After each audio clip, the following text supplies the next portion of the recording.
കർത്താവിൻ്റെ മഹത്വമുള്ള നാമം വാഴ്ത്തപ്പെടുമാറാകട്ടെ. അനുഗ്രഹിക്കപ്പെട്ട ഈ നല്ല പ്രഭാതത്തിനായിട്ട് കർത്താവിന് സ്തോത്രം ചെയ്യുന്നു. ഈ പ്രഭാത സന്ദേശം കേൾക്കുന്ന എല്ലാ പ്രിയപ്പെട്ടവർക്കും വീണ്ടും വരുന്നവനായ ക്രിസ്തയേശുവിൻ്റെ ധന്യമുള്ള നാമത്തിൽ എൻ്റെ പ്രഭാത വന്ദനങ്ങളെ നിമിഷമർപ്പിക്കുകയാണ്. 1 തെസ്സലോനിക്കർക്ക് എഴുതിയ ലേഖനം 5-ാം അധ്യായം അതിൻ്റെ 23-ാമത്തെ വാക്യം. സമാധാനത്തിൻ്റെ ദൈവം തന്നെ നിങ്ങളെ മുഴുവനും ശുദ്ധീകരിക്കട്ടെ. നിങ്ങളുടെ ആത്മാവും പ്രാണനും ദേഹവും അശേഷം നമ്മുടെ കർത്താവായ യേശുക്രിസ്തുവിൻ്റെ പ്രത്യക്ഷതയിൽ അനിന്ത്യമായി വെളിപ്പെടും വിധം കാത്തുകൊള്ളട്ടെ. നിങ്ങളെ വിളിക്കുന്നവൻ വിശ്വസ്തനാകുന്ന അവനത് നിവർത്തിക്കും. എന്നെ ശ്രദ്ധിക്കുന്ന ദൈവമക്കളോട് അനുഗ്രഹീതവും അപ്പോൾ തന്നെ ഈ കാലഘട്ടത്തിന് ഏറ്റവും അത്യാവശ്യമായ ഒരു ചിന്ത നിങ്ങളുമായി പങ്കുവയ്ക്കുവാൻ കർത്താവിൽ ശരണപ്പെടുകയാണ്. തെസ്സലോനിക്ക സഭയോട് വളരെ വ്യക്തമായി പരിശുദ്ധാത്മാവ് പൗലോസിലൂടെ പറഞ്ഞൊരു വാക്കാണ്, ദൈവത്തിൻ്റെ ഇഷ്ടമോ നിങ്ങളുടെ ശുദ്ധീകരണം തന്നെ.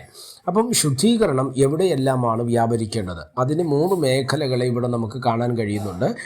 ആത്മാവും പ്രാണനും ദേഹവും. നമ്മൾ ചുരുക്കത്തിൽ സാധാരണ പെന്തിക്കോസ്തിലെ അല്ലെങ്കിൽ ദൈവമക്കളുടെയിലെ ആൾക്കാർ പറഞ്ഞു വയ്ക്കുന്ന ഒരു കാര്യമാണ് ദേഹം, ദേഹി, ആത്മാവ്. പൗലോസിൻ്റെ ഭാഷയിൽ പറയുന്നു ആത്മാവും പ്രാണനും ദേഹവും. അപ്പോൾ അതിൻ്റെ അർത്ഥം അത് തിരിച്ചാണ് പഠിക്കുന്നത്. പൗലോസ് അപ്പോസ്തലൻ പറഞ്ഞത് തിരിച്ചാണ്, ആത്മാവ്, പ്രാണൻ, ദേഹം. നമ്മൾ പറയുന്നത് ദേഹം, ദേഹി, ആത്മാവ്. അപ്പം നമ്മുടെ വാക്കിനകത്ത് ദേഹത്തിനാണ് ഫസ്റ്റ് പ്രയോറിറ്റി വരുന്നത്. പൗലോസിൻ്റെ പ്രയോഗത്തിനകത്ത് ആദ്യം ആത്മാവിനാണ് പ്രയോറിറ്റി, പിന്നീടാണ് പ്രാണൻ അഥവാ ദേഹിക്ക് വരുന്നത്, ലാസ്റ്റാണ് ദേഹത്തിന് വരുന്നത്. അപ്പോൾ നമ്മൾ ഈ പറയുന്ന വാക്കുകൾക്കകത്തെല്ലാം ഇമ്പോർട്ടൻ്റ് ഉണ്ട് എന്നുള്ളത് നമ്മൾ എന്ത് ചെയ്യണം? തിരിച്ചറിയണം. ഓക്കെ, ഈ ഭാഗത്തേക്ക് വരുമ്പോൾ പൗലോസ് പറയുന്നു ആത്മാവും പ്രാണനും ദേഹവും പ്രൈസലോ അനിന്യമായി നമ്മുടെ കർത്താവായ യേശുക്രിസ്തുവിൻ്റെ പ്രത്യക്ഷതയിൽ എന്ത് ചെയ്യണം? പ്രത്യക്ഷത വരെ അത് കാത്തുകൊള്ളപ്പെടേണ്ടതാണ്. അപ്പോൾ ആത്മാവിനെ നമ്മൾ സൂക്ഷിക്കണം, ദേഹിയെ നമ്മൾ സൂക്ഷിക്കണം, ദേഹത്തെ നമ്മൾ സൂക്ഷിക്കണം. അപ്പോൾ ഈ 3 മേഖലകളിലും നമ്മുടെ വിശുദ്ധീകരണം ചലിച്ചേ ഒക്കത്തുള്ളൂ. എവിടം വരെ? കർത്താവിൻ്റെ പ്രത്യക്ഷത വരെ. സ്തോത്രം. അപ്പം എന്നെ ശ്രദ്ധിക്കുന്ന ദൈവമക്കളോട് ഞാൻ പറയാം, നമ്മുടെ ജീവിതം വിശുദ്ധമായിരിക്കണം, നമ്മുടെ പ്രവൃത്തികൾ വിശുദ്ധമായിരിക്കണം. ദൈവം അനുവദിച്ചത് അല്ലേ? കൊരിന്ത്യ സഭയോടൊക്കെ ദൈവത്തിൻ്റെ ആത്മാവ് ദുർനടപ്പിനെ കുറിച്ചൊക്കെ പഠിപ്പിക്കുമ്പോൾ അപ്പോസ്തലനായ പൗലോസ് പറഞ്ഞത് ഒരു കാര്യമാണ്, ജാതികളുടെ ഇടയിൽ പോലും കാണാത്ത ദുർനടപ്പ് നിങ്ങളുടെ ഇടയിൽ വ്യാപരിക്കുന്നു. അപ്പോൾ അതൊക്കെ സ്തോത്രം പരിശുദ്ധാത്മാവ് കൃത്യമായിട്ട് നോട്ടീസ് ചെയ്യപ്പെടുകയും അതിനെ വിലക്കുകയും ചെയ്യുന്ന ഒരു ഭാഗത്തെ നമുക്ക് കാണുവാൻ കഴിയും. എന്തുകൊണ്ടാണ് ദൈവം ഒരു ഫാമിലി റിലേഷൻഷിപ്പിനെ അല്ലെങ്കിൽ കുടുംബ ബന്ധത്തെ ദൈവം ഈ ലോകത്ത് സ്ഥാപിച്ചത്?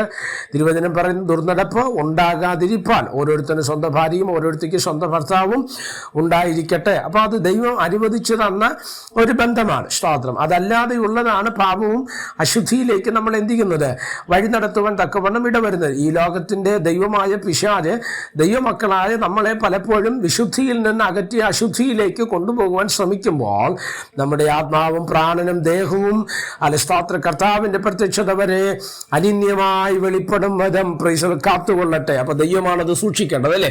നമ്മുടെ ശരീരത്തെയും നമ്മുടെ മനസ്സിനെയും നമ്മുടെ പ്രാണനെയും ദൈവകരങ്ങളിലേക്ക് പൂർണ്ണമായി ഏൽപ്പിക്കപ്പെടാൻ നമ്മൾ തയ്യാറായാൽ സ്തോത്രം ഇത് 3നെയും ദൈവം സൂക്ഷിപ്പാൻ തക്കവണ്ണം ശക്തനാണ്. വേദപുസ്തകം തിമോഥെയോസിന്റെ ലേഖനത്തിലേക്കൊക്കെ നമ്മൾ വരുന്ന സമയത്ത് പറയുന്നില്ലേ, ഞാൻ ആരെ വിശ്വസിച്ചിരിക്കുന്നു എന്ന് ഞാൻ അറിയുന്നു, അവൻ എൻ്റെ ഉപനിധി അവസാനത്തോളം കാക്കുവാൻ അവൻ ശക്തനാണ് എന്ന് പറയുന്ന ഭാഗമുണ്ട്. അപ്പോൾ ശ്രദ്ധിക്കണം, നമ്മുടെ ദൈവം എവിടം വരെ കാക്കാൻ? അവസാനത്തോളം കാക്കുവാൻ നമ്മുടെ ദൈവം ശക്തനാണ്. അങ്ങനെയെങ്കിൽ നമ്മുടെ കർത്താവിൻ്റെ പ്രത്യക്ഷത വരെയും നമ്മുടെ ആത്മാവിനെ, പ്രാണനെ, ദേഹത്തെ സൂക്ഷിപ്പാൻ നമ്മുടെ ദൈവം ശക്തനാണ്. എന്നാൽ ഈ ലോകത്തിൻ്റെ മേഖലകളിൽ നമ്മളായിരിക്കുമ്പോൾ നമ്മുടെ ജീവിതത്തെ വളരെ കൃത്യമായി സൂക്ഷിച്ച് പ്രാർത്ഥിച്ചും ആരാധിച്ചും ദൈവവചനം ധ്യാനിച്ചും ദൈവിക വിശുദ്ധിയിൽ ജീവിച്ച് മുന്നോട്ട് പോകുവാൻ കർത്താവിൻ്റെ ആത്മാവ് നമുക്ക് കൃപ നൽകട്ടെ.